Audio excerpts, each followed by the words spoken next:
안녕하십니까. 행복한 아침 이재용입니다. 안녕하세요. 정예인입니다. 설 연휴 잘 보내고 계십니까? 오늘 1월 31일 월요일이고요. 내일이면 음력으로 1월 1일 우리 설이 되네요. 네, 그렇습니다.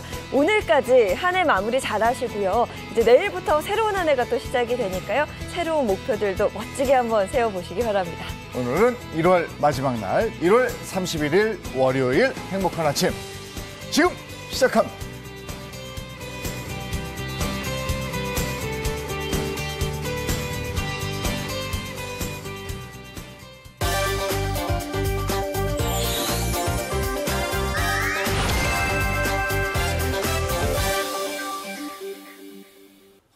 네, 오늘은 월요일 자동차 관련 소식부터 나누겠습니다. 안건우 기자 전해주시죠. 네, 새해부터 좀 이런 소식 전해드려서 좀 그런데요. 네. 새해 첫날 오늘 가슴이 철렁 도로 위 위험한 사고 모음입니다. 첫날부터. 예. 네. 운전하다 가슴이 철렁하는 순간 다들 한 번쯤 있으시죠?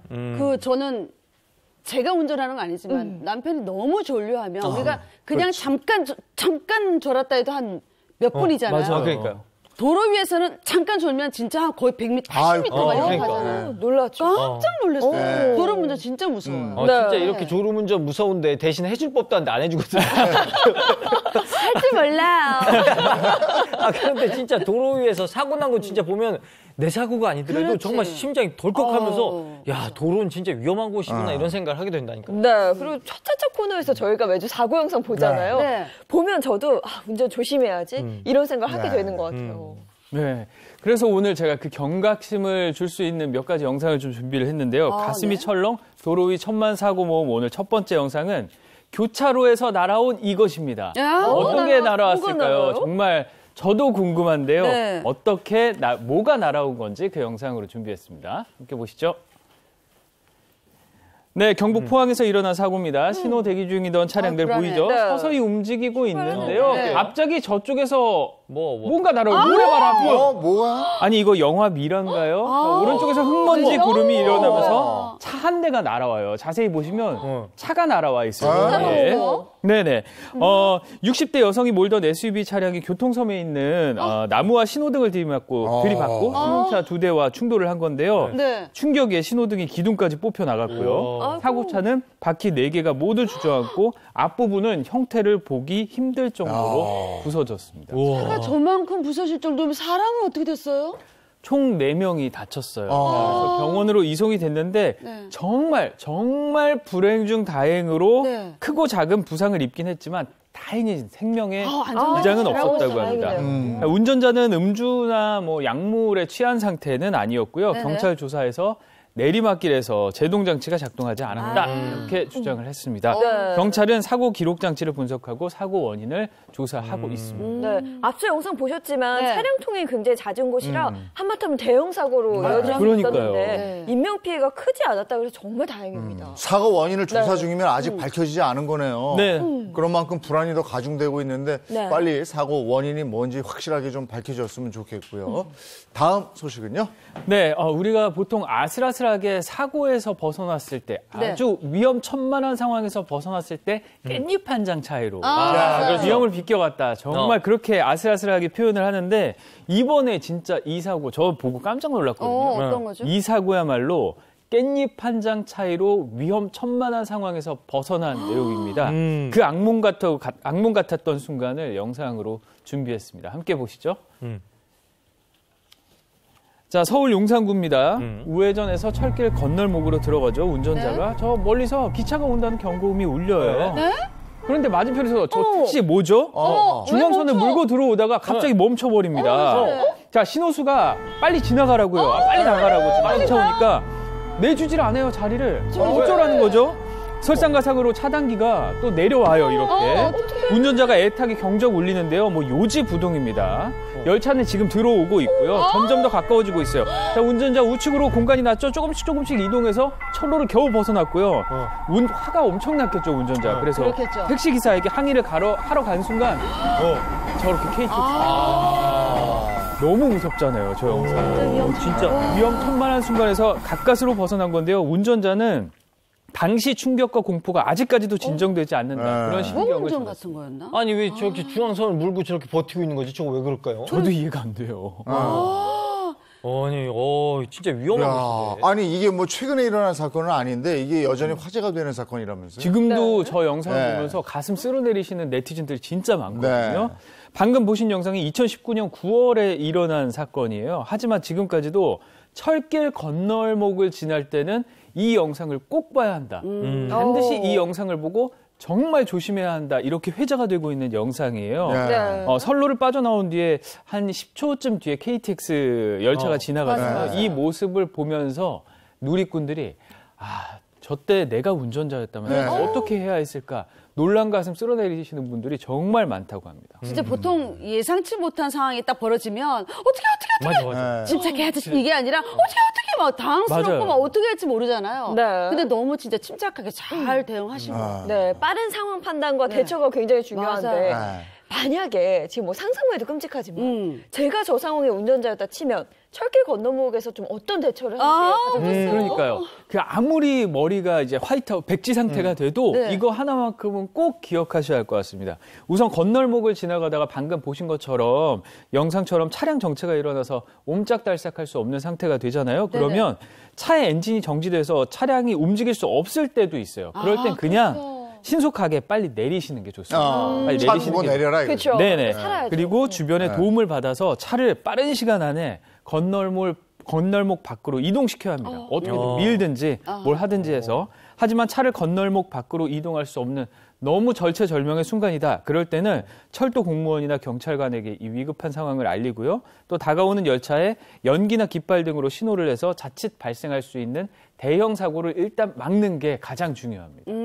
아니 저 용산 저 철길은 저도 자주 왔다 갔다 하는데 어디냐? 너무 무서워. 네. 그리고 여기 저 상암동 이쪽에서도요. 저 수색 쪽으로 가는 그 철길 있단 말이에요. 그렇네요. 예. 그렇게 이렇게 지상에 철길이 있는 데가 아직 서울에도 곳곳에 있거든요. 저 오싹한 순간이 저는 있습니다. 소름 돋았어요. 앞차가 그냥 지나갔더라도 뒤차는 아차하는 순간에 기차가 그냥 쫙 올 수 있어요. 맞아요. 네. 조심 또 조심하셔야 됩니다. 다음 얘기 할까요? 네, 다음은 고속도로에서 만난 불청객입니다. 빠른 속도로 달리다 보면은 이걸 종종 놓칠 때가 있습니다.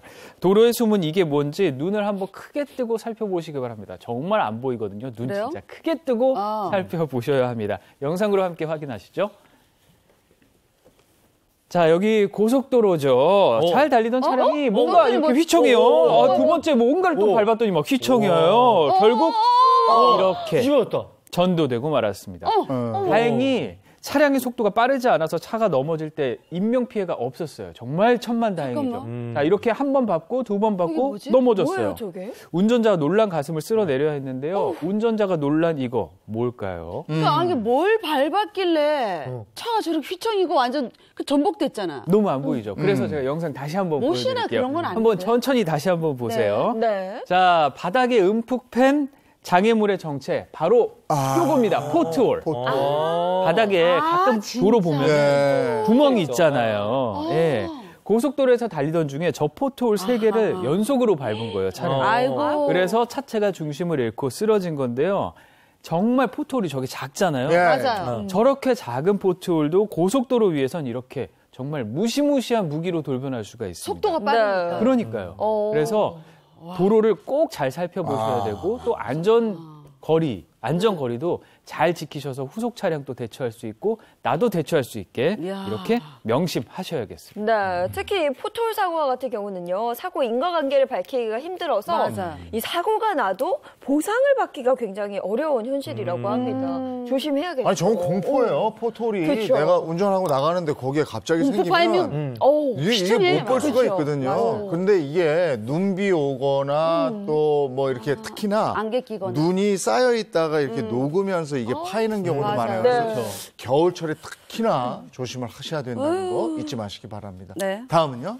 네, 파이오니어라고 그러잖아요. 개척자. 네, 인생을 살면서 자신의 길을 개척하는 건 정말 중요한 일이죠. 근데 요걸 M1대서 개척하면 아주 난리가 납니다. 네, 운전을 하던 중 잘못된 길을 개척한 사람들의 얘기인데요. 잘못된 길. 잘못된 길을 개척하면 이런 사고 꼭 납니다. 영상으로 확인하시죠. 네, 오토바이 운전자가 찍은 블랙박스 영상인데요. 저 앞에서 뭔가 다가오기 시작합니다. 뭔가 다가와요. 뭔가 다가와요. 참 이거 아니죠, 이거 아니죠. 그러면서 왜 이렇게 오토바이 달려와, 운전자가 그리고? 피할 새도 없었어요. 너무 빨리 달려와서. 아니, 왜 역주행으로 온 거예요? 그러니까요. 괜찮나? 오토바이 운전자가 정말 천만다행으로 생명에 지장을 안았어요. 정면으로 부딪혔는데도 역주행한 차량 운전자에게 역주행한 이유를 물었대요. 근데 정확한 이유를 대지 못하고 얼버무렸다고 해요. 그래서 영상을 본 누리꾼들 네. 사고 당시 차량이 사이드 미러를 접고 운전 중이었거든요. 자세히 보면은 그 사이드 미러 접힌 걸 보고 요거는 운전 미수가 아니냐 이런 추측도 나오고 있어요. 그럴 수도 있겠네요. 아니 역주행 저거는 도로교통법 위반뿐이 아니고 그 멀쩡히 가던 제대로 가고 있던 사람들이 트라우마가 생겨요. 맞아요. 그럴 수 근데 가다가 저쪽에서 뭐 조그만 것만 와도 두렵죠. 이렇게 된다고. 두렵죠. 아유, 저건 큰일 날 일이죠. 네. 운전에 자신 없고 처음이면 네. 아예 운전대 잡으면 안 되거든요. 그럼요. 네. 다른 사람 생명까지 안 되죠. 자, 다음 화면은요. 네, 마지막 영상은 그 누구도 예상치 못했던 사고입니다. 정말 벼랑간에 일어난 사고인데요. 운전하다 보면 정말 돌발 상황이 많이 생기지만 이 사고는 특히 피의자부터 주변 차량까지 정말 누구도 예상하지 못한 사고였습니다. 과연 어떤 상황이었을지 영상으로 확인하시죠. 자, 지방국도 1차로 잘 달리고 있죠, 차량이. 저 옆에 있는 오토바이? 2차로 달리는 오토바이 잘 봐주세요. 네. 잘 다 가고 있어요. 불안해, 그런데 또. 갑자기 뒷차량이 어떻게? 꽃을 일으키면서 넘어지는데 뒷차량이 정말 큰일 날 뻔했어요. 자동차가 급히 핸들을 왼쪽으로 꺾어서 오토바이 운전자를 피해서 오토바이 운전자가 저렇게 괜찮을 수 있었거든요. 오토바이 운전자 일어나서 걷는 거 보니까 다행히 큰 부상을 입지 않은 것 같고요. 사고 처리 없이 마무리가 됐다고. 너무 놀랐어요, 지금. 네. 아니, 그 뒤에 오던 차량과 충돌하면서 2차 사고가 안 일어나서 정말 다행인 것 그러네. 같아요. 그러게요. 그러니까 차간 거리를 좀 둬서 유지를 잘 했네요. 운전을 하신 것 같아요. 맞아요. 네. 근데 그 오토바이는 갑자기 왜 넘어졌을까요? 자, 오토바이 운전자가 바닥에 떨어진 이걸 밟았어요. 뭐예요? 또 포토홀이에요? 돌을 밟았어요. 맞아. 이륜차잖아요. 맞아. 이륜차니까 돌을 밟자마자 중심을 그대로 잃어버린 겁니다. 저기 돌을? 야, 교통사고 분석가는 저 오토바이 운전자가 사실 저 앞에 트럭하고 거리를 좀 유지를 했다면 저 돌을 발견할 수 있었을 거라고 추측을 하고 있어요. 그러니까 앞차 트럭이 가리고 나서 지나가니까 바로 그 앞에 그렇죠. 자기 앞에 돌이 놓여 있었던 거거든요. 그러니까 이럴 때를 대비해서 모든 운전자, 뭐 2륜차건 4륜차건 무조건 안전거리 확보는 가장 중요하다는 거 잊지 않으셨으면 좋겠습니다. 야, 오늘 영상 보니까 정말 가슴 철렁한 사고들이 많네요. 네. 설 연휴에 운전할 일도 많고 이러실 텐데 안전운전, 또 안전운전 하시기 바랍니다. 자, 자동차 관련 소식 오늘 여기까지 전해드리고요. 이번에는 우리가 사는 우리 주위에서 일어나는 사건, 사고를 법의 관점으로 한번 풀어보도록 하겠습니다. 그 법이 알고 싶다.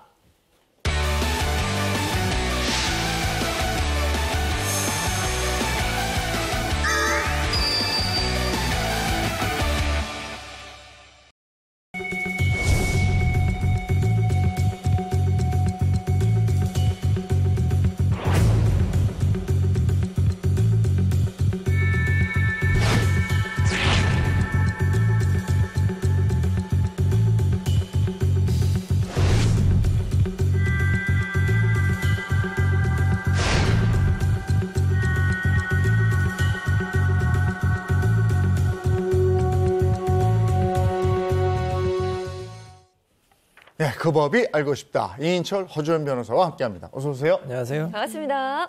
첫 번째 사연부터 갈까요? 네, 그럴까요? 15년간 산 남편이 땡땡이래요. 외계인이래요. 진짜 예상 못했어요. 이거 이정수 씨가 추측 아니에요? 이정수 씨가 추측하던 거였잖아요. 외계인이래요? 그러니까. 외계인일까요? 와, 외계인인 것 같아. 삐리삐리삐리. 정답은 다른 사람. 진짜 외계인이네. 외계인인가? 다른 외계인인데요, 사람이래. 진짜? 자, 이 사건 꽁트로 준비했습니다. 아내 역할은 제가 하고 남편 역할, 외계인 역할을 이정수 씨가 하고 시어머니 역할은 아시죠? 이재영 님이 하시면 되겠습니다. 이 사연 실제 사건을 바탕으로 재구성했습니다. 사연 속으로 끄구! 올해로 결혼 15년 차 주부인 저는 평생 명절 증후군을 겪어본 적이 한 번도 없습니다. 왜냐고요? 남편이 시댁에 시자만 나와도 치를 떨어서 아직 시부모님 그림자도 뵌 적이 없거든요. 그래도 이번 설에는 꼭 시댁에 찾아가겠다 마음 먹었습니다. 여보, 이 한우 어때? 맛있어 보이지? 내일이 설이잖아. 어머님 찾아뵙고 설 선물을 드리려고. 우리 엄마 만나려고? 여보, 내가 몇 번 말해. 막장 드라마 나오는 시월드 알지? 우리 엄마가 딱 그 시월드에 나오는 그 엄마라니까? 며느리를 아주 막 쥐잡듯이 막 잡아. 들었지. 어머니가 며느리 시집살이를 혹독하게 시켜서 결국 자기 형수도 집을 나가셨다며. 그래. 남들이 괜히 고부 갈등 때문에 이혼하겠어. 내가 다 자기 생각해서 그런 거니까 절대 우리 집 근처에 얼씬도 하지 마라. 여보, 알았어. 진짜 감동이야. 자기 멋져. 절대로 시월드에 입성하지 않을게. 그런데 어느 날 사건이 발생하고 말았습니다. 우리 친정 식구로부터 돈을 빌려간 남편이 행방불명된 겁니다. 남편의 행방을 찾다 결국 저는 그 무시무시하다는 시댁에 찾아가게 됐습니다. 안녕하세요. 여기가 그 씨월드, 아니 이정수 씨 어머님 댁인가요? 어머니라지? 누시오? 진짜 씨월드 진짜 차갑다.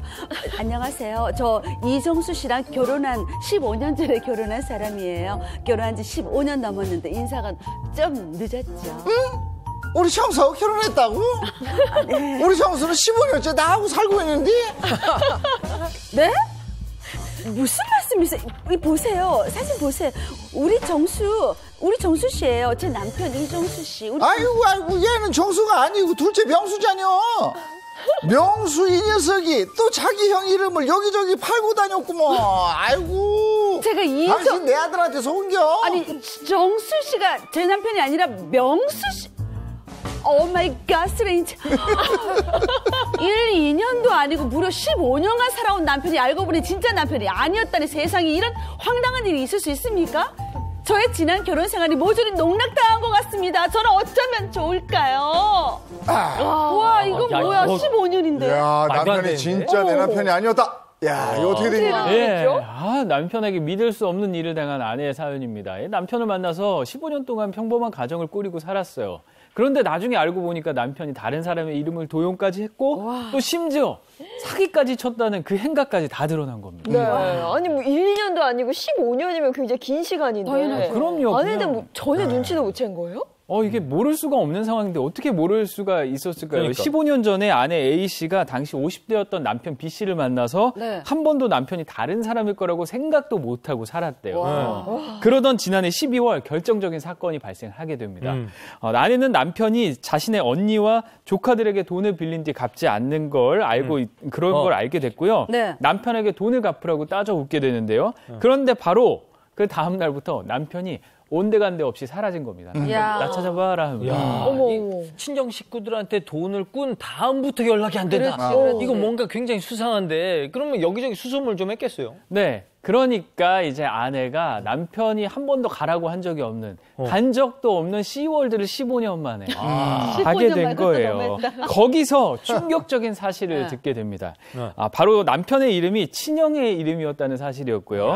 남편이 실종된 후 처음으로 시댁을 방문해서 김모 씨를 찾는다고 하니까 남편 형의 부인이 무슨 소리냐, 그 사람 내 남편인데. 아니 뭐 이 양반이 어디 가서 사고를 또 쳤나 이렇게 생각을 했겠죠. 이것도 내 남편이. 알고 보니까 이 남편의 주민등록이 이미 20년 전에 말소가 된 상태였고 다시 말해서 동생이 형의 이름으로 살면서 형 이름으로 계좌도 만들고 전화도 개통하고 수십 년간 명의를 도용해 온 겁니다. 이것뿐만이 아니라 남편은 다른 공인중개사 명의까지 도용을 해서 10년 넘게 공인중개사 일을 해온 것도 드러났습니다. 그럼 아내가 15년 동안 함께 그냥 자고 먹고 생활했던 그 남편이 이정수가 아니라 그 이정수의 형. 그러니까 아주버님하고 15년 동안 살아온 거야. 그 이름으로. 그렇죠. 아니 그리고 어떻게 또 이럴 수 있어? 친형의 명의만 도용한 게 아니고 뭐 공인중개사 명의까지 도용했다고 그러고 그러면 아내뿐이 아니고 다른 피해자도 있겠네요. 그러니까 이 사람이 이제 아내만 속인 게 아니라 무려 피해자가 14명이 되고요. 피해액이 10억 원이 넘는다고 합니다. 그래서 이 사람이 사기 수법은 이래요. 처음에는 내가 돈을 좀 꿔주면 돈을 좀 투자하면 고수익을 해주겠다. 그래서 10%의 이익을 주는 겁니다. 또 1,000만 원을 맡기면 뭐 100만 원, 1,100만 원, 1,200만 원 되니까 사람들이 막 맡기는 거예요. 그 다음에 이제 거액을 갖고 이제 도망간 겁니다. 네. 이런 수법으로 여러 명을 속여가지고요. 피해자들이 이 사람을 사기와 명의 도용 혐의로 경찰에 고소했습니다. 아니 근데 결혼해서 살다 보면 뭐 가족뿐만 아니라 남편의 친구들 만날 일도 많고 그렇게 되죠. 뭐 서류를 작성할 일도 굉장히 많거든요. 이게 다 없었던 일인 거예요, 그러면? 만약에 그런 일이 있었으면 아까 박소림 씨 말씀하신 것처럼 오마이 가스레인지 할 일이 빨리 밝혀질 수 있었겠죠. 그런데 이 남편이요 정말 철저하게 자기에 관련된 단서를 아내가 모르도록 사전에 차단을 했어요. 일단 아까 그 장예인 MC님이 서류 작성할 일이 있다고 그랬잖아요. 근데 이 부분은 서류 작성할 일이 없었던 게 사실혼 관계였던 거예요. 혼인신고나 이런 걸 하지 않았으니까 굳이 아내가 남편의 어떤 가족관계 관련한 서류를 볼 일도 없었고 시월드 내 어쩌네 하면서 뭐 시댁 식구들을 만나고 소개를 한다든가 친구들 만나는데 데려간다든가 이런 일이 전혀 없었다는 거예요. 근데 이 아내가 결혼 생활 할 때는 좀 나름 편한 것도 있다 오붓하고 이렇게 생각했을 수도 있고 또 뭐 친구들 굳이 뭐 만날 일이 있나 이렇게 생각하면서 대수롭지 않게 여겼나 봐요. 그런데 일이 터지고 나니까 하나하나 되짚어서 생각해 보니까 이게 그 단서들이 나왔던 거예요. 정말 이상했던 거예요. 그래서 이 남편이 정말 철저하게 가면을 쓰고 두 얼굴로 생활을 했기 때문에 아내가 알아채기 어려웠을 걸로 보입니다. 야, 참 황당한 사건인데 누리꾼들의 반응은 어땠습니까? 반응 뜨거웠죠. 다 비슷했습니다. 어떻게 15년 동안 그렇죠. 이런 의견이 가장 많았고요. 또 남의 인생을 훔치다니 현실판 화차다. 화차. 다른 사람 이름으로 다른 인생을 살아간 여자에 대한 얘기죠. 그 영화가 떠오른다는 사람도 있었고 또 이래서 배우자 가족들 친구들 다 만나보고 뭐 사실혼 관계는 결혼해야 되는 거다 이런 의견도 있었고 또 요거는 조금 친형 가족들이 억울하실 수도 있는 상황인 것 같은데 이 정도면 친형이나 시댁 식구들도 공범 아니냐 하면서 남편의 사기 행각을 가족들도 알고 있었던 게 아니냐 이런 의심의 눈초리를 보내는 의견도 있었습니다. 그래도 이게 가족이 알았을까요? 이걸 만약에 가족들이 알면서 방관했으면 이것도 범죄 아닌가요? 그렇죠. 남편의 이런 사기 행각을 시댁 식구들이 알고도 방조했다고 하면, 방관을 했다고 하면 사기 방조죄가 성립을 할 수 있습니다. 방조라는 것을 형법적으로 말씀드리면 구체적인 어떤 범행 행위의 실행을 쉽게 할 수 있도록 도와주는 일체의 뭐 직접적, 간접적, 또 물리적, 정신적 행위들을 얘기를 하거든요. 그래서 만약 시댁 식구들이 어떤 이 남편의 사기 행각을 알면서 방조할 고의를 갖고 직접적으로 도와준 경우뿐만 아니라 간접적으로 알면서 모르는 척해서 결국에는 이 사기가 성공하도록 도운 결과가 됐고 이게 입증이 된다고 하면 사기 방조죄가 성립을 하게 되는 거고요. 지금 형법상 사기죄가 10년 이하의 징역 또는 2천만 원 이하의 벌금형에 처하도록 규정이 돼 있거든요. 여기서 다소 감경돼서 처벌을 받게 되는 겁니다. 아내 입장에서는 얼마나 황당하겠어요. 그럼요. 15년 안이라는 시간 동안 정말 다른 사람하고 산 건데 이런 경우에는 혼인 취소가 되나요? 제가 예전에 상담한 사건 중에 어떤 아내가 남편을 만났는데 명문대생, 대한민국 최고 명문대생인 줄 알고 만났어요. 심지어 데이트도 그 학교 앞에서 만났는데 나중에 알고 보니까 다 가짜인 거예요. 학력 가짜, 직업 가짜. 나중에 분통이 터져가지고 소송한 경우가 있었거든요. 자, 이렇게 속았다고 할 경우에 할 수 있는 게 이제 혼인 취소 소송인데 문제는 뭐냐면 혼인 신고를 하면 혼인 취소 소송을 하면 되지만 이 사건 같이 혼인 신고를 하지 않으면 혼인 취소 소송을 할 수가 없어요. 그러니까 사실혼이기 때문에 위자료와 재산분할만 청구할 수가 있는데 문제는 뭐냐면 위자료가 얼마나 나오는지 아세요? 1,000에서 2천만 원 정도밖에 안 나와요. 그렇기 때문에 미리미리 좀 꼼꼼하게 확인하는 게 반드시 필요하다고 생각이 듭니다. 저는 이 사건의 피해자가 10명이 넘는다는 게 좀 마음에 걸려요. 만약에 아내의 집으로 채권자들이 몰려와서 남편 빚이니까 아내 당신이 갚아라! 이러면 갚아야 되는 거예요? 어떻게? 실제로 결혼 후에 이 상대방 배우자가 이 배우자 몰래 빚을 졌는데 빚쟁이들이 찾아와서 남편이나 아내 빚 대신 갚아라 이렇게 요구를 하는 경우들이 있어요. 그래서 이제 시달리던 분들이 찾아오셔가지고 여기서 벗어나려면 우리 위장 이혼이라도 해야 되나요? 이렇게 상담하시는 분들 가끔 계시거든요. 근데 결론부터 말씀드리면 그러실 필요는 없습니다. 일단 원칙적으로 부부 별산제잖아요. 그래서 배우자가 몰래 진 빚을 다른 배우자가 대신 갚아야 될 법적인 의무는 없는 거고요. 이 사건에서도 마찬가지인 게 아내가 사기로 결혼을 했는데 빚까지 대신 갚아줘야 된다 그러면 얼마나 억울하고 속상하겠어요. 이 아내도 빚 갚아라 하는 요청을 거부를 할 수가 있습니다. 그런데 예외적인 게 한 가지 있는데요. 이 부부는 공동의 가사 생활을 영위를 하고 일상 가사의 범위에는 대리권이 서로 있어요. 그렇기 때문에 이 남편이 진 빚을 가지고 이 부부 공동의 생활을 영위하기 위해서 쓴 게 있다. 그러면 과도하지 않은 범위 내에서는 아내가 연대 책임을 져야 되는 경우가 있거든요. 이 부분은 좀 참고를 하셨으면 좋겠습니다. 네. 근데 이 사건의 또 다른 피해자는 그 친형 아니겠습니까? 그렇죠. 친형 명의를 도용했으니까 빚도 친형한테 있는 거고, 그렇죠. 그다음에 사기꾼이 돼버린 거 아니에요. 네. 그러면 이 친형에 대해서도 이 사람은 죄값을 치러야 되는 거 아니겠습니까? 근데 이런 일이 왕왕 발생합니다. 언제 발생하냐면 우리가 이제 돈이 급할 때 이제 사채를 쓰잖아요. 네. 사채를 쓰는데 본인이 신용이 안 되니까 부모님 도장 아니면 부인 신분증을 이제 가져와 가지고 이 사람이 연대 보증했다 이렇게 속여 가지고 이제 돈을 빌리는 경우가 있어요. 나중에 만약에 본인이 갚지 않으면 꼼짝없이 다른 가족이 갚아야 되거든요. 자, 이럴 경우에 우리 형법상 문제되는 게 뭐냐면 사문서 위조죄, 그다음에 주민등록법 위반죄가 되는데 문제는 뭐냐면 가족 간이기 때문에 고소해도 이게 실제로 처벌되는 경우가 많지 않아요. 그럴 경우에 꼼짝없이 가족이 대신 변제할 책임이 있거든요. 그렇기 때문에 도장 관리라든지 신분증 관리를 철저하게 하셔야 될 것 같습니다. 그런가 하면 부부가 같이 사기를 쳐놓고 네. 16년 동안이나 아내만 남겨놓고 도망다니다가 야. 16년 만에 붙잡힌 이런 사건이 있었거든요. 네. 아내와 함께 사기 행각으로 받은 돈이 무려 50억 원이에요. 50억을 사기를 친 뒤에 혼자만 해외로 잠적을 한 남편이 16년 만에 붙잡혀서 올해 법정에 섰습니다. 이들은 부부 사기단인데요. 남편이 연 12%의 이자의 원금을 보장한다면서 투자자를 모집을 먼저 했고요. 또 아내가 컨설턴트로 위장을 해서 투자금을 관리하는 척 돈을 빼돌렸는데요. 그렇게 해서 2006년부터 2018년까지 총 58억 500만 원을 받아냈죠. 그러니까 한 사람은 투자자를 모으고 한 사람은 컨설턴트인 척 돈을 빼돌리고 진정 부부 사기단이네. 그런데 왜 아내는 버려두고 남편 혼자 돌아? 그러니까. 왜 그래? 배신까지. 아유, 치사하게. 그렇습니다. 투자자로부터 고소를 당하고 경찰 출석일이 다가오니까 남편이 지난 2018년 혼자 가도 미국도 아니고 페루로 갔어요. 페루. 네, 정말. 페루 남들 알기 힘든 그런 나라로 가서 혼자 도피 생활을 이어왔는데요. 그동안 혼자 남겨진 아내가 지난해 특정경제범죄 가중처벌법상 사기 등의 혐의로 징역 4년 6개월형을 받고 먼저 수감이 됐습니다. 네.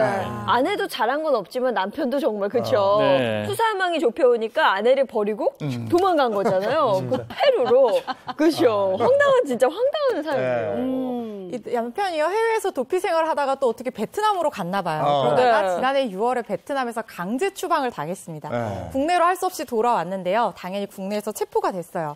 근데 이 남편이 뻔뻔하게 체포된 뒤에도 혐의를 인정하지 않고 아내 단독 범행이다 이런 걸 하는 거예요. 그런데 재판부가 다 이제 당연히 판단을 했죠. 이 남편의 주장이 맞지 않다 이렇게 판단을 했는데 50억이 넘는 돈을 가로채고 이 범행을 숨기기 위해서 유가증권이나 사무소 같은 걸 위조하고 행사한 것도 모자라서 이 아내에게 거짓말로 무고하고 다 덮어씌우고 이런 것들 정말 죄질이 불량하다 이렇게 본 겁니다. 그래서 아내보다 높은 형량인 징역 5년형을 선고를 했고요. 이 두 부부는 마침내 나란히 16년 만에 징역형을 살게 됐던 사건입니다. 징역 5년. 그리고 그 부인한테 공범이었던 부인한테 한 대 맞았겠죠. 자, 다음으로 가겠습니다. 한 대 맞은 것도 아니고 한 대 맞았어요. 3개. 자, 두 번째 사연은요. 잘못 받은 15억 원 안 돌려줬는데 땡땡. 안 돌려줬는데 땡큐. 안 돌려줬는데 그걸로 끝났어. 끝난 걸까요? 안 돌려줬는데 끝. 안 돌려줬는데 이러니까. 오늘 뭐 잘 맞히시는데. 무죄. 그래. 아니 근데 뭐야 이거. 이 사건도 꽁트로 준비했거든요. 피해자 역할은 제가 하고요. 친구 역할은 이정수 씨가 하고. 네. 어느 날 갑자기 15억 원이 생긴 사람 역할 장혜인 씨. 이렇게 길어? 어느 날 갑자기 15억 원이 생긴 좋겠다, 사람 역할 예인이. 장혜인 씨가 하면 되겠습니다. 이 사연도 실제 사건을 바탕으로 재구성했습니다. 사연 속으로 끄고! 인생은 한방이란 신조가 있는 저는 회사 퇴직금을 모두 가상화폐에 투자했습니다. 그때는 모두가 무모한 짓이라며 저를 비웃었죠. 하지만 몇 년 후에 투자금 2억은 무려 15억으로 불어났습니다. 봐라. 그때 나 실패할 거라 했던 녀석들. 이게 바로 15억. 15억 보이냐? 너희들 살면서 이런 돈 본 적 있어? 야, 이거 진짜 15억이잖아. 그래. 그러니까 그래도 그게 그 가상화폐라는 게 결국 가짜 돈 아니야. 얘가 또 모르는 소리 하네. 이게 왜 가짜 돈이야? 야, 가상 지갑에서 딱 빼내면 진짜 돈 드는 거야. 그래? 그럼 이게 다 진짜 돈이라고? 그럼. 한번 보여줘봐. 참 의심 많네. 잘 봐. 내가 여기 전자지갑에서 돈을 딱 빼낸다. 휴대폰 딱 누른다. 어디 보자. 계좌번호 123, 1234, 1234. 어머. 왜? 야! 무슨 일이야? 나 어떡하냐? 실수로 15억을 다른 사람 계좌로 이체했어. 야, 이거 뭔 짓이야 이게? 나 어떡하냐?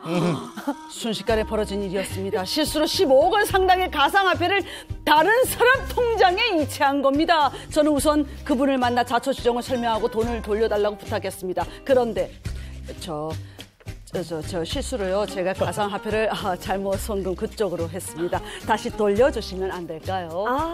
네. 그쪽이 저한테 15억 원 보내신 분이구나. 제가 그쪽으로 15억. 아니 근데 네. 제가 왜 돌려줘야 되죠? 네? 아니 당연히 제가 잘못했어요.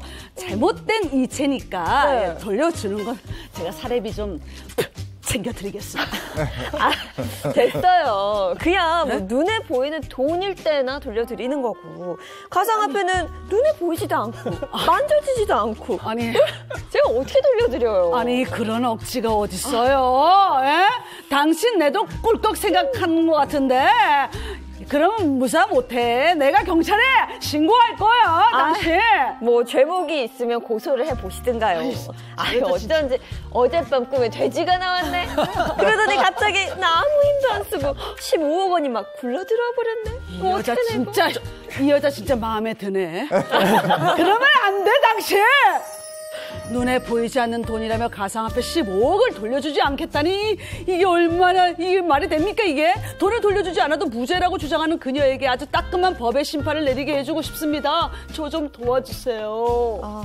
이거 정말 황당한 일인 것 같은데. 이 가상화폐니까 이거 안 돌려도 되나? 근데 그러게 나 모르겠어요. 이게 이제 지금은 가상화폐란 말이야. 네. 그동안 우리가 있어보지 못했던 일이에요. 네, 그쵸. 돈이 절로 간 게 아니고 가상화폐 갔단 말이에요. 어떻게 된 일이에요? 네, 누군가에겐 정말 억수로 운이 좋았겠지만 누군가에겐 또 억수로 운이 나쁜 일이었습니다. 어느 날 15억 원 상당의 가상화폐를 다른 사람에게 잘못 보낸 사람이 있었는데 이 받은 사람이 또 금액을 돌려주지 않아서 결국 법정 시비까지 붙게 된 그런 사건이었습니다. 아니 근데 이게 15만 원도 아니고 15억 원이거든요? 네. 이게 어떻게 잘못 들어갈 수 있는 거예요? 사건은 지난 2018년 6월에 발생했습니다. 한국인 A씨는 그리스인 B씨에게 알 수 없는 경위로 14억 8,723만 원, 그러니까 한 15억 원 정도를 가상화폐로 받게 됩니다. 그런데 A씨는 잘못 들어온 가상화폐를 다시 돌려주지 않고 자신의 계좌 두 곳으로 이체를 했거든요. A씨의 이런 행각 곧 들통이 났고요. 검찰은 가상화폐가 자신의 것이 아니란 걸 알면서도 피해자에게 돌려주지 않았다면서 A씨를 횡령과 배임 혐의로 재판에 넘겼습니다. 야, 간도 큰 그리스 범인이네요. 한국인이죠. 한국 그리스에 보냈다. 그렇지. 네. 아니 저 같으면 잘못 들어오면 다시 돌려주는 게 그게 상책이라 생각할 텐데 어떻게 그렇게 꿀꺽할 수 있지? 맞아. 이렇게 생각할 수 있지. 아무튼 남의 돈을 이제 잘못 안 돌려줘갖고 결국 재판장에 쓰는데 횡령죄랑 배임죄가 적용된 거죠.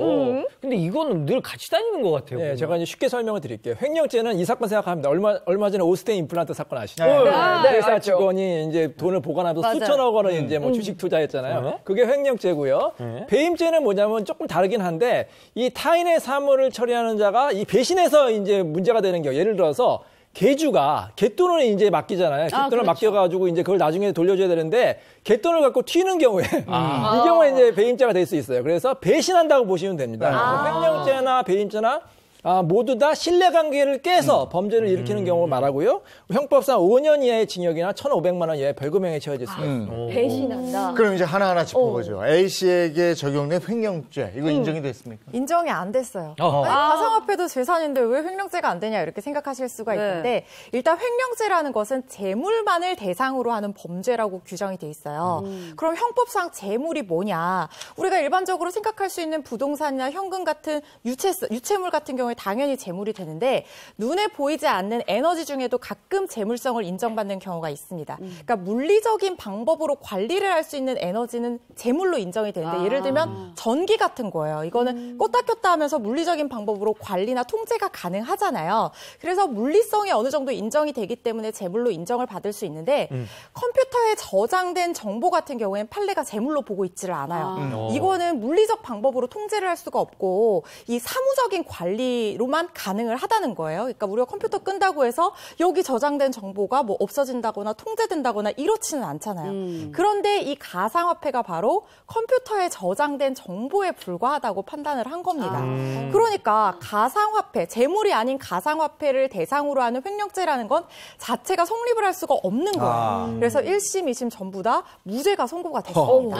가상화폐는 그러니까 실체가 없기 때문에 횡령죄는 아니다 이거고 배임죄도 어떻게 되는 거예요? 근데 1심과 2심에서는 배임죄로는 유죄를 인정했습니다.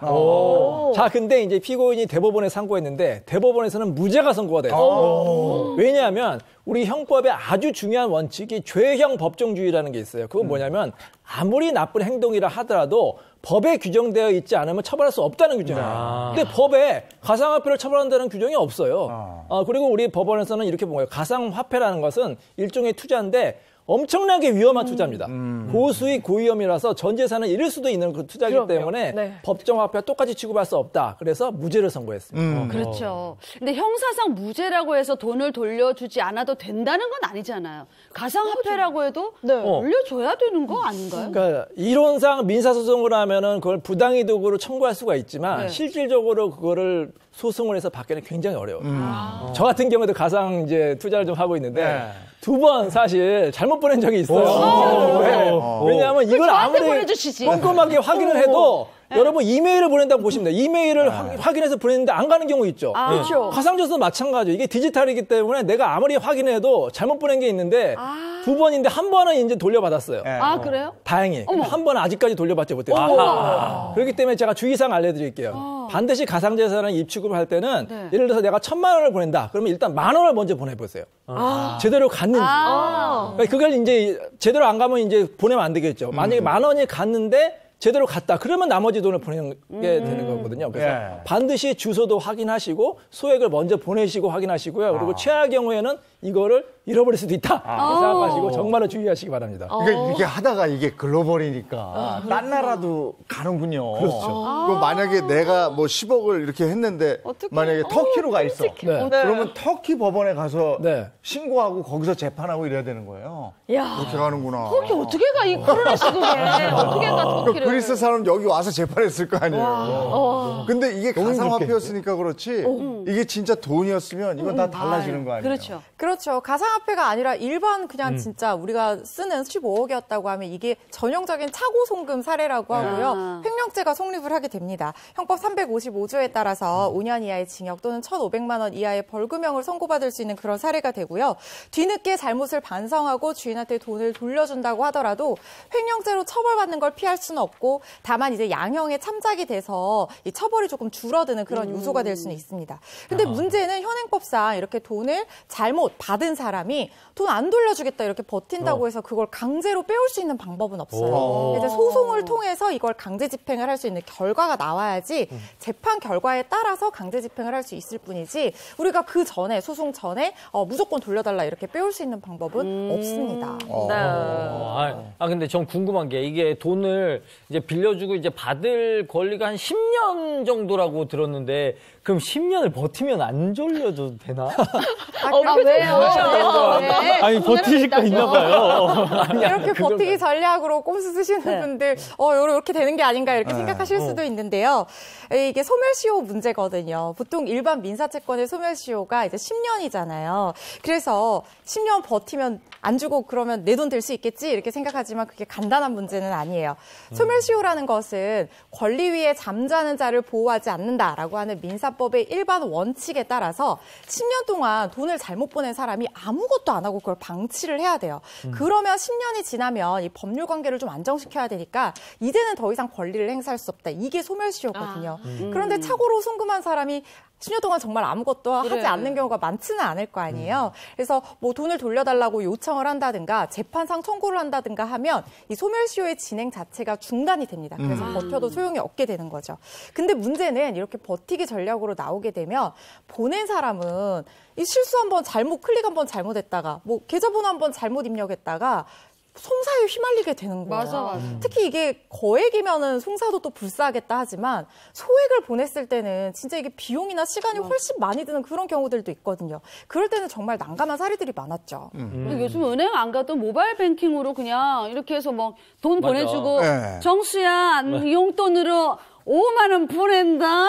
보냈는데 잘못 눌러서 계좌를. 그러면 재용님한테 가는 거 이재용님이 5만 원 받는 거야. 이거 어떻게 해야 돼? 이런 상황이 많이 있다면. 맞아. 그러니까요. 이게 요즘 이제 그래서 저도 보낼 때 두세 번씩 확인하거든요. 근데 진짜 한 번 잘못 보내면 진짜 받기 너무 어려운 것 같아요. 진짜. 근데 잘못된 송금을 다시 돌려받을 수 있는 제도가 생겼다면서요. 네, 그런 걸 다 차고 송금이라고 표현을 하잖아요. 요 차고 송금, 요거 반환을 지원하는 그런 제도가 작년 7월 6일부터 시행이 되고 있습니다. 잘못 송금된 돈을 개인이 아니라 공공기관에서, 그러니까 예금보험공사, 예보가 대신 받아주는 제도인데요. 먼저 잘못 보낸 돈이 생기면 금융회사에 연락을 해서 받은 사람에게 자진 반환을 요청을 하고요. 돌려주지 않으면 예보에서 수취인에게 자진 반환을 청구를 하거나 아니면 지급 명령을 함으로써 돈을 돌려받도록 해주는 그런 제도입니다. 네, 이 제도 시작된 이후에 돈 돌려받으신 분들 제가 예상한 건데 꽤 많을 것 같아요. 그렇죠. 생각보다 많은 분들이 돈을 돌려받았는데요. 지난해 1,300명 가까이가 이 제도를 이용을 해서 16억 원을 다시 받았습니다. 네. 이 제도가 생기기 전에는 돈을 돌려달라고 해도 상대방이 거부를 하기 때문에 그렇죠. 받지 못하는 경우가 절반 이상에 달할 정도였다고 하는데요. 앞으로는 돈을 잘못 보내서 뭐 마음속으로 혼자 끙끙 앓지 마시고 이런 좋은 제도를 활용해 보시는 게 더 좋지 않을까 생각합니다. 예, 이런 제도가 있으니까 활용을 해보시면 좋을 것 같고 네. 또 하나는 출금 오류 때문에 근데 출금 오류가 있으면 막 전전긍긍하는데 그렇죠. 피해자에게 오히려 전화해보게 됐어요? 네, 이거 진짜 놀랍더라고요. 지난 2018년 11월에 발생한 실제 사건이거든요. 가상화폐 거래소에서 오출금이 일어났는데요. 피해자가 거래소 측을 상대로 자신이 잃어버린 가상화폐에 대한 보상을 요청하면서 소송을 했습니다. 근데 여기서 또 뜻밖의 문제가 생겨요. 시차가 있어서. 오출금 당시에 가상화폐 시세가 510만 원 정도였거든요. 근데 소송을 하고 2심 재판이 끝날 그쯤인 한 2021년 10월에는 5천만 원을 넘어서 10배? 텐베거, 10배. 모든 사람이 꿈꾸는 텐베거를 맞아버린 겁니다. 재판 중에 가상화폐가 10배가 뛴 거예요. 그러면 이게 어느 시점에를 돌려줘야 될지 이걸 정하는 게 관건인데요. 실제로 제가 예전에 상담한 사건이 다 있어요. 어떤 사람이 친구한테 1,000만 원 정도를 주고 이 코인을 좀 투자해달라. 근데 그게 이 코인이 하나에 한 100만 원 정도였거든요. 10개를 살 수 있었잖아요. 알았다고 해서 이제 샀는데 그걸 돌려주지 않는 거예요. 자기가 그냥 복원하고 있었던 거죠. 그 소송을 했거든요. 근데 그 소송 끝날 때까지 한 3년 정도 걸렸거든요. 그 사이에 이 코인 5배가 올랐어요. 자, 그래서 결국 돌려주라고 판결 받았는데 이 친구는 내가 처음에 받았을 때 1,000만 원만 주겠다고 하는 거예요. 근데 지금 값이 5천만 원이거든요. 근데 결국 판결은 변론 종결시를 기준으로 5천만 원을 반환하든지 현재 코인을 반환하든지 이렇게 이제 판결되는 적이 있습니다. 이 사건도 마찬가지예요. 이제 5 송금을 했는데 그게 처음에 당시에는 뭐 예를 들어서 막 500만 원 정도, 코인이 500만 원 정도인데 지금은 이제 10배가 올라가지고 5천만 원이 됐잖아요. 이 경우도 역시 변론 종결 당시 5천만 원을 기준으로 반환을 해야 됩니다. 이번 사건 같은 경우에 사실 피해자한테 좀 뜻밖의 행운이 찾아왔다 이렇게도 볼 수 있을 것 같은데 늘 이런 건 아니에요. 사실 가상화폐 거래소라는 게 아직까지 이제 들어온 지 얼마 안 된 개념이기 때문에 국내에 규제할 수 있는 법률 법령이 미비한 상황입니다. 그래서 사고가 발생해도 책임을 회피하는 경우라든가 뭐 피해 보상이 제대로 되지 않고 승소해도 강제 집행 어렵고 이런 경우들도 많거든요. 근데 이번 항소심 판결이 이제 금전 반환이 아니라 원물로 반환하라, 금전 환산이 아니라 원물로 반환하라는 그런 첫 판결이 나온 케이스이기 때문에 뭔가 길잡이가 되어줄 수 있을 것 같고요. 유사한 어떤 기준들이 쌓이게 되면 좀 제도가 좀 강화되고 법령이 정비되지 않을까 이렇게 예상을 해봅니다. 그러니까 저는 아직도 모르겠어요. 내 화폐가 10만 원이면 내년에도 어느 정도 10만 원 가치가 있는데 이 가상화폐는 지금 10만 원인데 내년에는 이게 만 원이 될 수도 있고 그렇죠. 100만 원이 될 수도 있고 이래가지고 이게 화폐 가치가 있나 싶기도 하고. 여기까지 하겠습니다. 네, 고맙습니다. 고맙습니다. 네.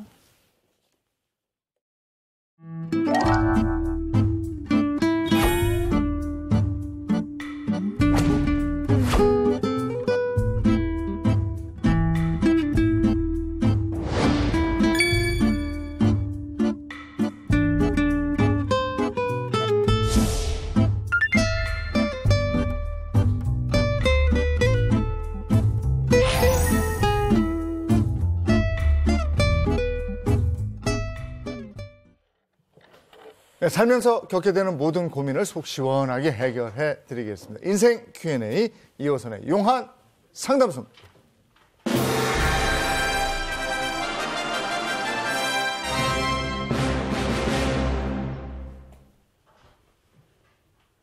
네, 이호선 전문가와 함께합니다. 어서 오세요. 안녕하세요. 네, 반갑습니다. 자, 오늘은 또 어떤 고민이 들어와 있을지 궁금한데요. 사연자 바로 만나보도록 하겠습니다. 안녕하세요. 어디 사는 누구신가요? 안녕하세요. 저는 결혼한 지 10년 된 40대 주부입니다. 저는 남편 때문에 고민이 있어 이 자리에 나왔습니다. 남편은 집에서 딸 같은 아들로 자랐더라고요. 요즘 보기 드문 효자고요. 그런데 남편이 효자면 부인이 고생한다는 말이 딱 맞더라고요. 남편은 시부모님께 안 해도 될 말까지 너무 많이 합니다. 저희 식구가 어디 가서 뭘 먹었다, 뭘 샀다 같은 사소한 것부터 어머니한테 우리 집 스케줄을 미주알, 고주알 다 전합니다. 그럼 어머니는 저랑 통화하면서 요즘 너희들 외식을 너무 자주 하더라? 집에서 엄마가 차려주는 밥이 최고다. 라던가 돈을 너무 많이 쓰는 거 아니니? 지금 저축 못하면 평생 저축 못한다. 같은 잔소리를 하십니다. 그뿐만이 아니에요. 심지어 부부싸움 한 얘기까지 다 전하더라고요. 아이고. 그러면 어머님은 또 저한테 전화해서 너희들 싸웠니? 걔가 그런 의도가 아니었다는데 네가 좀 풀어라 이러십니다. 왜 저희 부부가 싸운 얘기까지 시어머니가 다 알고 계셔야 하는 거예요? 제가 폐경이 일찍 와서 속상한데 시어머니가 또 어떻게 아셨는지 너 갱년기라며? 네 나이 때도 갱년기가 오니? 라며 연락이 온 겁니다. 알고 보니까 시부모님이랑 시누이랑 아주머니까지 다 있는 단톡방에 남편이 애엄마가 폐경이 와서 우울해하는데 뭘 먹이면 좋겠냐고 물어본 거 있죠. 지가 앵무새도 아니고 대체 왜 이런 것까지 전하나요? 남편에게 아무리 말해봐도 남편은 자기가 뭘 잘못했는지 모릅니다. 가족끼리 대화하다 보면 이 얘기 저 얘기 나올 수 있는 거지 가족들 사이에 비밀이 있는 게 더 이상하다면서 오히려 자기를 비정상 취급하지 말라고 화를 냅니다. 이제는 남편이 또 시댁에 말을 전할까봐 무슨 말을 못하겠어요. 속병이 생길 것 같습니다. 제 남편을 어떻게 하면 좋을까요?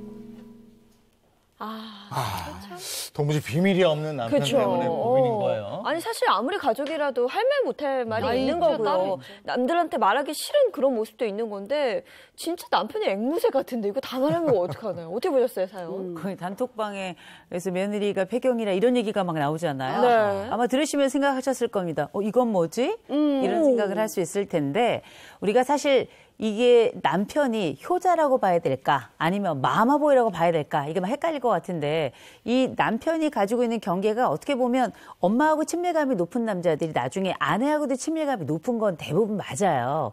근데 경계가 분명치 않으면 아주 이게 묘한 상황이 벌어지는 데다가 우리 집에 또 시어머니가 다들 보셨겠지만 이게 사랑이 크신 건지 아니면 이게 눈치가 없으신 건지 이게 약간 좀 헷갈리는데 이런 세월이 지금 10년이란 말이에요. 만만치 않았을 것 같아요. 아우. 근데 이제 이런 분들은 주로 보면 이제 가족도 화목하고 이런데. 네. 근데 이게 오바가 되면 문제죠. 네, 맞아. 이 집 보면은 다들 보셨겠지만 아내를 배제하는 건 아니에요. 네. 그런데 어머니하고 너무 많은 부분을 공유하다 보니까 이게 도대체 내 남편인 건지 어머니 아들인 건지 그 사이에서 조금 경계가 분명했으면 좋겠다 이런 생각을 좀 갖게 되는데 이게 이렇게 경계가 오랜 세월 무력화되고 흐려지게 되면 이 부부 사이의 관계가 다소간에 좀 피곤해질 뿐만 아니라 사실상 이 공유하는 가족들의 범위가 너무 커지잖아요. 내가 가지고 있는 나라는 사람의 비밀은 어디까지인가. 가족 내에서 내 정체성마저도 흔들리는 상황이 생겨나기 때문에 이거 좀 골치 아프죠. 이게 가족의 그 단체 메신저 방이 있잖아요. 보통 보면 제 아는 분도 그냥 이렇게 뭐 소소한 것들 아니면 또 인사드리고 안부 인사하는 것들을 많이 올리잖아요. 네. 어디 갔는데 뭐가 맛있더라. 우리 어머님 같이 드시죠. 뭐 이런 건 괜찮은데 남편이 꼭 아내 메이크업 전 후는 안 보내. 전 모습. 자고 일어났을 때 머리 새집 지어 있는 거. 이게 다 뭐 번개 맞은 머리 이런 거죠. 옷도 제대로 안 걸치고 자고 있는 입 벌리고 자고 있는 그런 모습도 아유 우리 와이프가 이렇게 변했어요. 막 이런 사진 올리면 완전 그거 자존심. 그거 어떡하나 여자의 자존심이거든요. 근데 그런 이런 사진도 분들이 올리니까. 더 스트레스 받는 이유가 그거 당신이 이렇게 잘못하지 않았냐고 이렇게 화를 내면 네. 아 내가 뭘 잘못했나? 그런 거 별거 아닌 것 같고 우리 왜 그래? 재밌잖아. 화목하지 않은 거 아니야. 이렇게 얘기하고. 무슨 화목이야? 중요한 건 뭐예요? 본인이 싫대잖아요. 그래 본인이 싫어. 제일 중요한 건 당사자 아니겠습니까? 본인이 싫다고 이야기하는데 굳이 이게 가족들 사이에 우리가 네가 남이가 이런 방식으로 반응을 하면 곤혹스러울 뿐만 아니라 이게 나중에 수치심의 영역이 되게 흐려져요. 그러면 내가 가지고 있는 수치심이나 이 싫다는 감정에 대해서 전적으로 무시당하는 거 아닙니까? 이건 문제가 될 수밖에 없죠. 네. 아니 저는 사연 들으면서 제 친구 중에 남편이 그렇게 어머니한테 잘하는 친구가 있어요. 굉장히 딸 같은 아들인데 근데 문제는 이제 결혼하고 어머니한테 연락드리는 게 좀 소홀해졌겠죠. 당연히. 그랬더니 조금 지나고 시어머니가 바로 내가 그렇게 열심히 키웠던 아들인데 저봐. 남 좋은 일 시켰다고. 아들 뺏겼다고. 그래서 할 수 없이 다시 남편이 어떻게 보면 마마보이로 좀 돌아간대요. 그러니까 결혼 전에는 그러니까 아들이 일일이 전화하고 연락하고 이러면 엄마 입장에서는 아유 우리 아들밖에 없다고 좋죠. 네. 근데 결혼하고 나면 아들도 가정이 있잖아요. 그럼 좀 소홀해질 수 있다는 걸 엄마들도 좀 이해를 해야 돼요. 놔주셔야 된다니까. 근데 그게 잘 안 되나 봐요, 마음이. 그렇죠. 그 집 얘기인가요? 저희 집 아니에요. 우리 어머니 보고 계세요. 저희 집 아닙니다. 네. 근데 아마 뭐 다들 우리가 알고 있는 단어일 텐데 사실 엄마들의 역할이 있어요. 그게 뭐냐면 나이가 돼서 때가 차면 우리가 흔히 심리적 탯줄을 끊는다 이런 얘기하죠. 근데 이게 절연하자는 얘기가 아니에요. 실제 부모들로서 겪어야 될 일련의 분리의 시기가 있습니다. 그러니까 이거는 뭐라고 해야 될까요? 양육자가 겪어야 될 곧 엄마가 어차피 한 번은 겪어야 될 통증이자 아픔이다. 이렇게 보셔야 될 것 같은데 부모도 분리불안을 겪습니다. 이렇게 나이가 들어서 충분히 성장한 자녀를 떼어내는 게 엄마도 충분히 사랑했던 그 세월이 있어서 쉽진 않아요. 그러나 결단해야 되죠. 그리고 결정해야 됩니다. 그리고 내 자식이 이렇게 훌륭하게 성장해서 멋지게 살아가는 것에 대해서 기꺼이 박수를 쳐줘야 되는데 이걸 마침 견뎌야 되는 이 공백의 시간이 결코 만만한 시간이 아니고 만만한 감정이 아니기 때문에 엄마들도 어렵습니다만 결국 결정해야 될 주제죠. 자, 그래서 어떤 솔루션이 있는지 점검해 보겠습니다. 시댁에 일일이 보고하는 앵무새 같은 남편 어떡하죠? 그러셨는데 어떡하죠? 첫 번째. 가족 간 비밀의 경계를 정하라. 그래 경계. 가족 간 비밀의 경계를 정하셔야 됩니다. 우리가 친밀감이 있다는 것 자체가 경계가 없다는 얘기가 아니에요. 비밀이 없다는 얘기가 아닙니다. 우리가 사적으로 사랑하는 사이로 만나서 결국 부부가 됐다 했을 때 부부 사이에도 사실은 건강한 수준의 비밀은 다 있는 거예요. 맞아요. 때로는 우리가 인간으로 살아가면서 무덤까지 가져갈 비밀도 있는 건데 당연히 가족 간에 경계가 있다는 건 비밀도 있다는 거라 우리가 막상 모든 것을 공유한다는 게 완벽한 친밀감을 이야기하는 게 아니고요. 건강한 거리를 가지고 있다는 건 나만의 영역이 따로 있고 공적인 영역도 있다는 겁니다. 이것에 대한 경계가 불분명해진다면 때로는 수치심마저도 다들 공개하고 다 공유해야 되는 것처럼 생각할 수 있는데 그건 아니라는 거죠. 또 한 가지 뭐냐면 만약에 이 가족 간의 이야기, 경계 없는 이야기가 내가 원치 않는 정보가 노출이 돼서 이게 인격 침범이 된다면 이건 어떻게 매너도 아닌 거고요. 하나 더 나아가서 때로는 이게 사랑을 빙자한 공격처럼 느껴질 수 있어요. 그래서 비밀이 있다는 게 나쁜 게 아니고 이건 친밀감을 침범하는 것도 아닙니다. 네. 근데 만약에 서로 생각하는 이 가족의 범위라는 게 다를 수는 있거든요. 남편은 시댁까지가 내 가족이고 아내 같은 경우는 남편이랑 나랑 내 아이들까지만 가족일 수 있잖아요. 그럴 때는 어떻게 하면 좋아요? 이게 가족의 범위는 다 달라요. 그래서 남편에게 당신은 가족이 어디까지라고 생각해? 그리고 아내에게 당신은 가족이 어디까지라고 생각해? 라고 한 번쯤 확인해 보세요. 다르다는 거 확연히 알게 되는데 중요한 건 뭐냐면 핵가족의 비밀은 핵가족 안에서까지예요. 경계가 선명한 겁니다. 그래서 우리가 남편한테 이 비밀에 대한 경계를 알려줄 필요가 있어요. 아내가 이런 경계가 불명하다. 우리 가족 이야기는 여기까지만 했으면 좋겠어라고 분명하게 선언하고 강력하게 요청해야 되는 겁니다. 그러면 우리가 되게 어머니께 이걸 감추는 건 이상한 거 아니야? 어머니 우리 가족이잖아. 그렇죠. 라고 이야기하죠. 그건 어머니께서 그 가족의 경계를 정해놨기 때문이에요. 그러면 아내가 남편과 함께 살아가고 또 남편이 아내와 함께 살아가면서는 가족의 경계를 재설정하고 마치 어머니가 우리 경계가 여기까지다라고 말씀하셨던 것처럼 아내도 혹은 남편도 배우자에게 우리 경계가 여기까지야라고 가르쳐야 되는 거예요.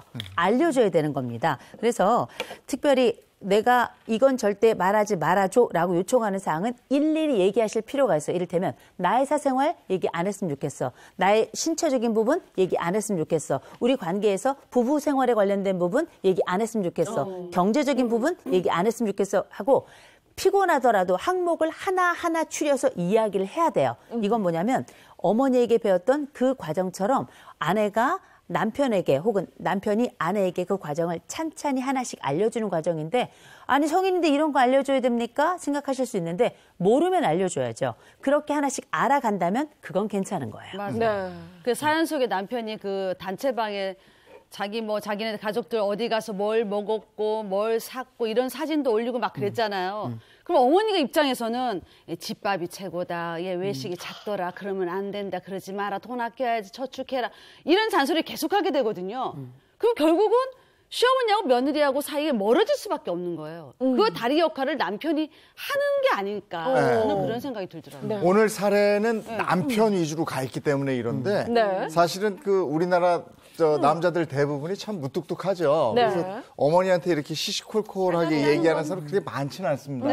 근데 저는 반대로 생각해봤어요. 남자니까 아내가 요즘에 이제 딸들도 귀하잖아요. 그래서 딸이 친정 엄마한테 말하는 경우가 더 많다고 저는 생각하거든요. 그래서 남편의 얘기를 시시콜콜하게 하는 경우도 많아요. 그래서 저는 이 두 가지를 다 좀 상담을 해주셨으면 좋겠어요. 그러네. 그럴 수도 있겠네요. 자, 그러면 이제 다시 돌아가서 시어머니가 시시콜콜 이렇게 간섭을 하면 반대로 장모가 시시콜콜하게 이렇게 간섭을 하면 이걸 어떻게 대응을 해야 될까요?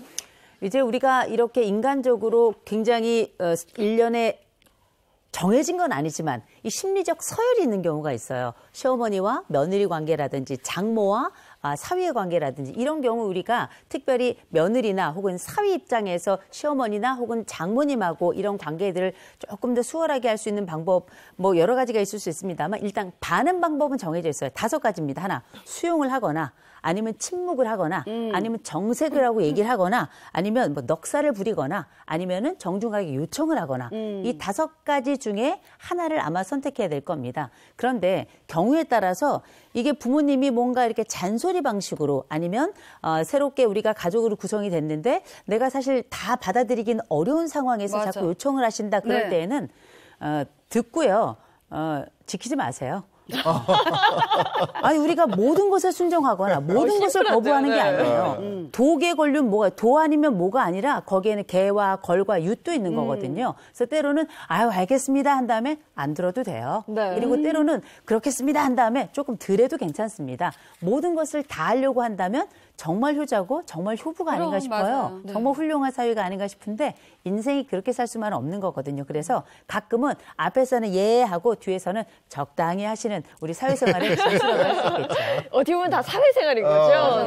그래서 사연으로 현실로 잠깐 돌아가 보면 저는 가장 좀 화가 났던 부분이 아내 폐경 사실을 그 시댁 단톡방에 올렸잖아요. 그러면서 한다는 말이 비밀이 어디냐. 근데 아내가 완경했다는 건 사실 이거는 숨기고 싶은 일일 수도 있는데 맞아요. 그걸 굳이 이제 말을 해야 되나요? 그러니까 이 집안에 있었던 거 아내 뭐 시시콜콜한 거 다 앵무새처럼 시댁에 전하게 되니까 단체방에 올리게 되니까 아내 입장에서는 남편한테 얘기를 안 하게 될 것 같아요. 대화도 단절될 것 같은 느낌도 들어요. 그렇죠. 그러니까 뭐 치질 있는 것과 다 얘기할 거 아니야. 그러고 얘기하면 여자의 자존심이거든, 그것도. 네. 그럼요. 근데 이럴 땐 이제 맞불 작전은 어때요? 그러니까 내 남편이 이렇게 막 얘기를 하는 거야. 그 나도 가서 친정에 막 얘기를 하는 거야. 그렇죠. 그럼 남편은 집안 되죠. 내 남편 부정이 있다. 이 사람 뭐 상하다. 뭐 이런 거 얘기하는 거예요. 그럼 어때요? 그럼 이제 남편이 바로 시어머니한테 일러요. 그거는 뭐 자명한 일이고 그렇게 되면은 시어머니 쪽에서 다시금 남편하고 하나가 돼서 굉장히 적대적인 관계 또 대치 상황으로 넘어갈 텐데 이게 과연 지혜로운 방법일까 생각을 하게 돼요. 막상 우리가 이런 상황이 벌어졌을 땐 남편에게 이야기해야 됩니다. 어떤 게 어른스러운 방식이고 훨씬 더 장기적으로 효과가 있는지에 대해서 자꾸 알려주는 수밖에 없어요. 처음에는 내가 약간 피해를 본다라고 생각이 들 수 있지만 이 남자랑 같이 살아야 되잖아요. 그렇죠. 또 이 여자랑 또 같이 살아야 되잖아요. 그렇다면 보다 나은 방식이 어떤 게 있고 또 어떤 것들이 효과적일지에 대해서 상대방이 처음엔 아예 말도 안 돼. 그건 말이 안 돼라고 생각할지 모르겠지만 나중엔 그 방법을 자꾸 상기하게 되고요. 한 번쯤 고려하게 됩니다. 그래서 더 괜찮고 어른스러운 방법에 대해서 반복적으로 설명하는 것이 오히려 맞불 작전을 통해 가지고 양쪽의 집안의 문제로 부의화되는 것보다는 나을 것 같습니다. 알겠습니다. 두 번째 솔루션 보겠습니다. 시어머니를 공부하라. 아하, 공부해야 되는구나 또. 이 남편이 마마보이라고 생각하실 수 있지만 가만 생각해 보면 이 어머니가 평생 아들과 함께 살아오면서 굉장히 성공적인 솔루션을 계속 줬던 멘토일 수 있어요. 이 어머니가 어떤 분인가를 한번 생각해 보세요. 가만 우리가 이 사례를 생각해 보면 이 어머니가 잔소리를 조금 하시는 분이긴 하는 것 같고 그다음에 약간 눈치는 없는 분 같긴 한데 그럼에도 불구하고 나쁜 시어머니는 아닌 것 같아요. 그렇다면 이 시어머니가 어떤 방식으로 이 남편에게 영향을 미치고 있고 이 남편에게 이 시어머니는 어떤 어머니인지를 분석해 볼 필요가 있다는 겁니다. 그래서 이 시어머니가 가지고 있는 특징을 가만 보시면 아마도 온 가족이 이 시어머니의 말씀에 집중을 하게 하는 힘이 있는 것 같아요. 그 얘기는 뭔가 충분히 강력하고 좋은 리더십을 가지고 있을 가능성이 굉장히 높은 겁니다. 그러면 이 아들이 어머니에 대해서 전적으로 우리가 부부로서 비밀까지도 공개를 해도 된다라고 믿는 건 이 어머니에 대한 믿음이 그만큼 큰 거예요. 그만큼 의존도도 큰 겁니다. 여기에 대해서 이 어머니에 대해서 뭐 비난을 한다든지 혹은 뭐 강력하게 그 어머니에 대해서 부정을 한다든지 그러면 오히려 남편이 아내에 대한 신뢰가 더 약해질 가능성이 굉장히 커요. 오히려 이럴 때는 이 어머니가 가지고 있는 특성이 어떤 것인지에 대한 분석을 해서 이 부분이 남편에게 미치는 영향력을 어떤 식으로 조정할 것인지에 대해서 공부를 하는 게 더 중요합니다. 그 의존 말씀하셨는데 그 모친 의존도가 높은 남편 같은 경우는 어머니에 대한 의존도가 높은 건지 아니면 되려 두려워서 그러는 건지 저는 그게 좀 궁금해요. 어머니에 대한 감정은 의존이 있다면 거기에는 반드시 두려움도 같이 가져가요. 이거는 어렸을 때부터 함께 관계를 통해서 서로 길들여진 대상 관계이기 때문에 오로지 의존만 있다 얘기할 수 없어요. 딱 떨어지거나 혹은 내가 어떤 것이 잘못됐을 때 어머니가 모든 것을 커버해줬던 그걸 내가 책임져야 된다. 그런데 그게 실패가 발생했다. 여기에 대해서 어머니의 그 시선이 어떨까? 이런 모든 고려가 그 관계 속에 다 들어가 있는 거거든요. 어머니가 나쁘다고 말할 수도 없고 남편이 나쁘다고 말할 수 없어요. 그런데 그 관계가 너무 친밀한 상태에서 다른 객관적이고 합리적인 방식이 그 안에 들어가기가 어렵기 때문에 이 관계가 문제가 있다라고 보이는 거거든요. 그러면 가만 생각해 보세요.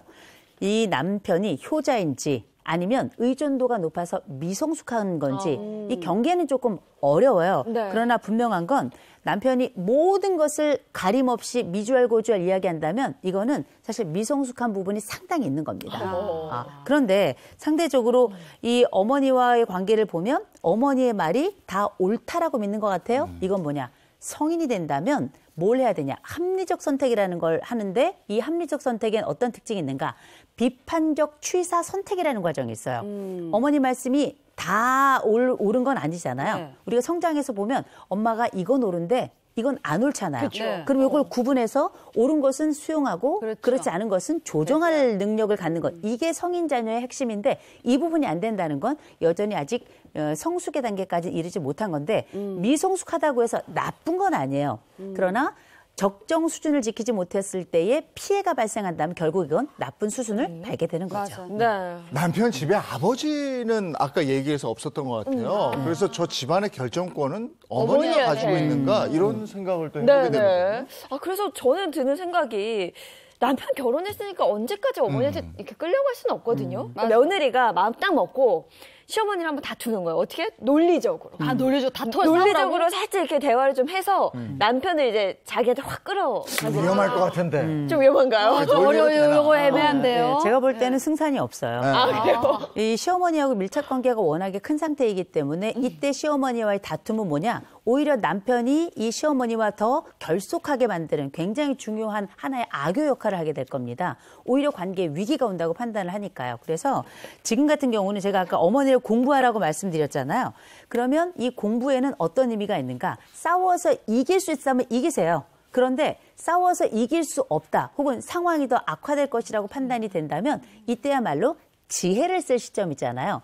지혜를 쓴다는 건 너의 상황을 알고 나의 능력을 안 상태에서 가장 좋은 지점을 찾아내는 그 능력, 이걸 관계의 지혜라고 볼 수 있을 텐데 이 어머니가 나쁜 어머니는 아닌데 눈치가 없어요. 그리고 이 남편도 나쁜 남편은 아닌데 이 남편 역시 어머니와 비슷한 수준으로 눈치가 없습니다. 그렇다면 눈치가 없는 이 두 사람 사이에서 무엇을 해야 될 것인가? 어떤 방식으로 이 두 사람에 대해서 비밀을 갖게 할 것인가인데 그럼 어떻게?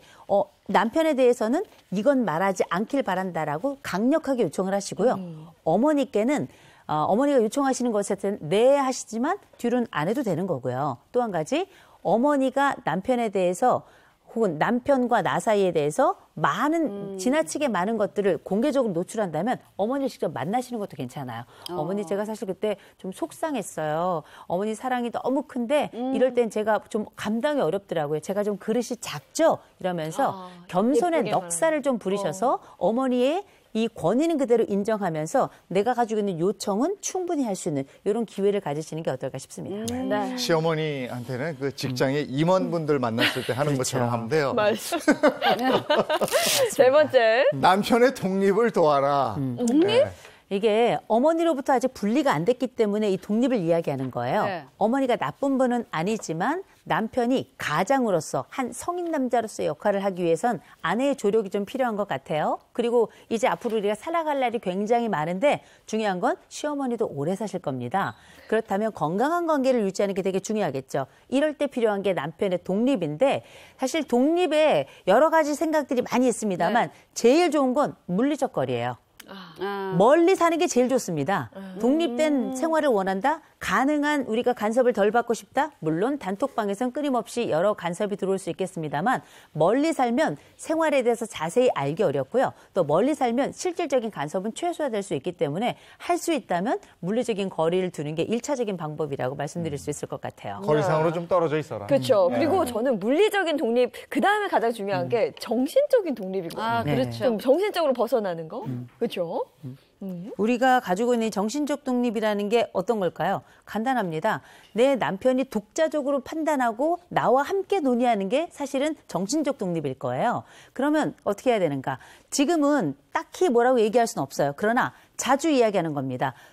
독자적인 남자, 성인 남자는 이렇게 하는 게 맞지 않나? 라고 이야기를 하면 가끔 남편이 그렇게 행동할 때가 생겨요. 그럴 때 빠르게 칭찬해야죠. 그리고 그런 말을 할 때, 그런 행동을 했던 것을 자꾸 반복해서 자기 이럴 때 너무 멋있었어. 자기 그때 남자. 이런 이야기들을 반복적으로 할 때 내가 독립적으로 행동했을 때 내 아내가 나를 남자로 기억하는구나. 이건 뭐냐?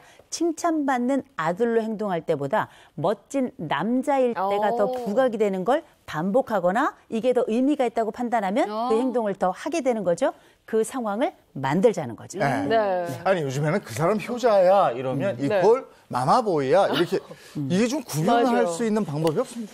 일단 의존도가 높다 싶으면 마마보이일 가능성이 대단히 높아요. 어머니에 대한 의존도가 높다 싶을 때 몇 가지 제가 좀 차이를 한다면 이를테면 어머니 말만 듣는다면 이거는 마마보이일 텐데 어머니를 배려하는 차원이라면 이거는 성인 남자의 효도라고 볼 수 있을 거고요.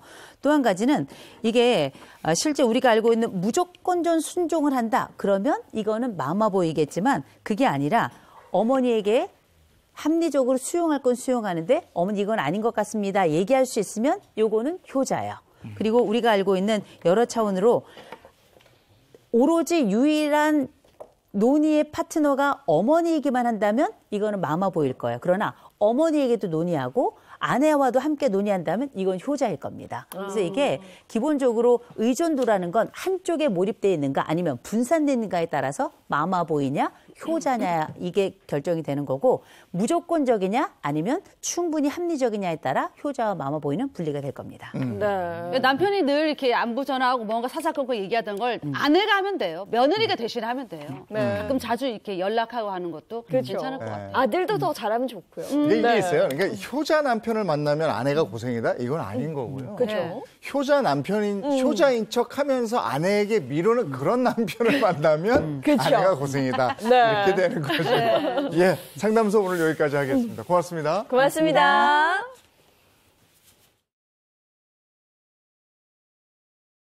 지금 시각이 8시 40분 넘었는데 지금 일어난 분들도 계실 거예요. 수요일까지 연휴잖아요. 네, 그렇죠. 저희 계속 할 거거든요. 7시 반에는 좀 일어나 주셔야 돼요. 저희는 내일 아침에도 7시 30분에 돌아오겠습니다. 아침이라고 늦잠 주무실 수도 있겠지만 그래도 행복한 아침 매일매일 함께해 주시기 바랍니다. 좋은 하루 보내시고요. 저희는 내일 아침 7시 30분에 돌아올게요. 행복한 아침, 행복한 하루 되십시오. 고맙습니다. 고맙습니다.